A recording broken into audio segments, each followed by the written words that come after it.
Card বিতরণ করবে, এই লোভেও পাবলিক খাচ্চা ভোট দিতে যাব। আবার যারা ৮ ঘন্টা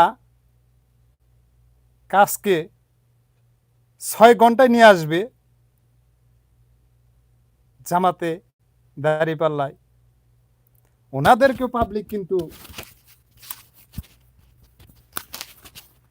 ভোট দিবে।